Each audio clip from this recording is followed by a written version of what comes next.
Jagtial RDO కార్యాలయంలోని సామాగ్రిని అంతా court ఆదేశాలతోని జప్తీ చేస్తున్నారని చెప్పేసి చెప్పుకోవచ్చు. ఇక్కడ చూస్తున్నాం మనం ప్రస్తుతానికి విజువల్స్లో జగిత్యాల ఆర్డీఓ కార్యాలయంలోని సామాగ్రిని అంతా కోర్టు సిబ్బంది నెంబర్ వైజ్ ప్రకారం వేసుకొని సిబ్బంది అంతా జప్తీ చేస్తున్నారు. ఇక్కడ ఈ సామాగ్రిని అంతా కోర్టుకు తరలించుస్తున్నారని చెప్పుకోవచ్చు. అసలు ఈ సామాన్ అంతా కోర్టు ఆర్డీఓ కార్యాలయంకు చెందిన సామాన్ను ఎందుకు జప్తీ చేస్తున్నారు, ఏంటి విశేషాలు, తదితర విషయాలు తెలుసుకునే ప్రయత్నం చేద్దాం. ఇక్కడ మన వద్ద ప్రస్తుతం అడ్వకేట్ లక్ష్మారెడ్డి ఉన్నారు, వారిని అడుగుదాం. అసలు ఈ సామాగ్రి జప్తు చేయడానికి కోర్టు ఎందుకు ఆదేశాలు ఇచ్చింది?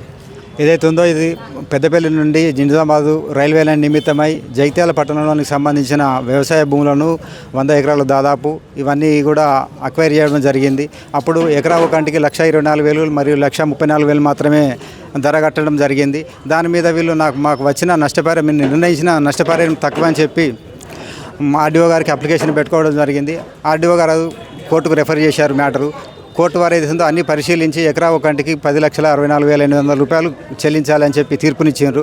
ఆ తీర్పు పైన మళ్ళీ ఆర్డీఓ గారు హైకోర్టుకు అప్పీల్ ఫైల్ చేశారు. ఆ రైతులు హైకోర్టుకు కూడా అప్రోచ్ అయ్యారు. దాని ప్రకారం హైకోర్టు వారు 15,97,000 రూపాయలు ఇవ్వాలని చెప్పి ఎకరా ఒకంటికని 2014లో తీర్పు ఇవ్వడం జరిగింది. దాని మీద మళ్ళీ హైకోర్టుకు ఆర్డర్ ప్రకారంగా చెల్లించకుండా ఆర్డీఓ గారు సుప్రీంకోర్టుకు అప్పీల్ ఫైల్ చేశారు.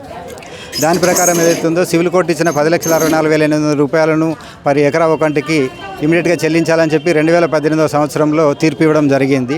ఆ తీర్పు ప్రకారం వీళ్ళు అమౌంట్ను కాంపన్సేషన్ అన్ని బెనిఫిట్స్ చెల్లించకుండా కొంత పార్ట్ అమౌంట్ను మాత్రమే 1/5/2019 రోజున డిపాజిట్ చేశారు. మిగతా అమౌంట్ను డిపాజిట్ చేయాలని చెప్పి మేము చాలాసార్లు రిక్వెస్ట్ చేసినాము, లెటరు ఎండార్ చేసినాము.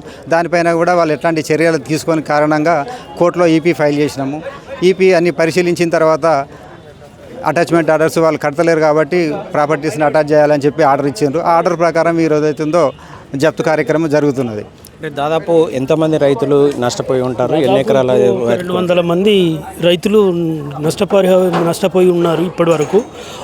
వాళ్ళు 200 మంది అప్పటికే ఉండ్రి, కానీ కాకపోతే ఇప్పుడు అందులో కొందరు చనిపోవడం వల్ల వాళ్ళ వారసులు కూడా ఈరోజు ముందుకు రావడం జరిగింది. వాళ్ళ వారసుల పేరు మీద కూడా డబ్బులు చెల్లించాలని డిమాండ్ చేస్తున్నాం. అంటే మీకు కోర్టు ఎంతవరకు చెల్లించాలని చెప్పింది? కోర్టు ఎంతవరకు అని కాదు, మాకు ఇక్కడ విలువ గల భూములు కాబట్టి ఇప్పుడున్న విలువ ప్రకారము ఆ డిమాండ్ ప్రకారం ఆ విలువ చెల్లించినట్టయితే మాకు వాళ్ళు ఎంత చెల్లించినా తక్కువనే రైతులకు ఇప్పుడున్న ప్రకారము.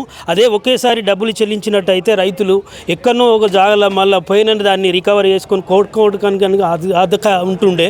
లేని పక్షంలో వీళ్ళు ఒకేసారి డబ్బులు చెల్లించని ఎడల కూడా ఎక్కడైనా గవర్నమెంట్ ల్యాండ్స్ ఈ 10 కిలోమీటర్ల దూరాన ఉన్నట్టయితే ఈ ల్యాండ్కు బదులు ల్యాండ్ ఇచ్చేస్తే సరిపోతుంది కదా. ఎన్నేళ్ల నుంచి? 23 సంవత్సరాలు అయింది. ఇప్పటికీ ఈ 23 సంవత్సరాల నుంచి ఎందుకంటే తాత్కాలికంగా డబ్బులు చెల్లించి రైతులను అక్కడికి మట్టుకే ఆపుతున్నారు తప్ప దీనికి పూర్తి స్థాయి నిర్ణయం జరగలేదని చెప్పి మేము కూడా కోర్టు ద్వారా ఫైట్ చేయడం జరుగుతుంది. జగిత్యాల నుంచి నిజామాబాద్ రైల్వే నిర్మాణ పనుల్లో భూ నిర్వాసితులు తమ భూములు 100 మంది రైతులు 100 ఎకరాల్లో భూములు కోల్పోయారు. వీరికి తగిన నష్టపరిహారం చెల్లించకపోవడంతోనే ఈ కోర్టు సామాన్ను జప్తీ చేయాలి, ఆర్డీఓ కార్యాలయం యొక్క సామాన్ను జప్తీ చేయాలని చెప్పేసి ఆదేశాలు ఇవ్వడంతో ఈరోజు ఈ కోర్టు సిబ్బంది వచ్చేసి సామాన్ అంతా జప్తీ చేయడం జరుగుతుంది. దాదాపు 10 లక్షలు, ఎకరానికి 10 లక్షల రూపాయల వరకు రైతుకు చెల్లించాలని చెప్పేసి కోర్టు తీర్పు ఇచ్చినా కూడా ఆర్డీఓ కార్యాలయం నుంచి రెవెన్యూ అధికారులు ఎలాంటి చర్యలు తీసుకోకపోవడంతో తిరిగి కోర్టు కార్యాలయంలోని సామాగ్రిని జప్తు చేయాలని చెప్పి ఆదేశించడం జరగడంతో ఈరోజు సామాను జప్తు చేసేందుకు కోర్టు సిబ్బందితో పాటు అడ్వకేట్ కూడా ఇక్కడే ఉన్నారు. ఇప్పుడు జప్తు కూడా చేస్తున్నారు. ఈ జప్తు చేసిన సామాన్ను కూడా కోర్టుకు తరలిస్తున్న మనం చూస్తున్నాం. జగిత్యాల నుంచి కెమెరామెన్ రవితో హరికృష్ణ, మైత్రి న్యూస్.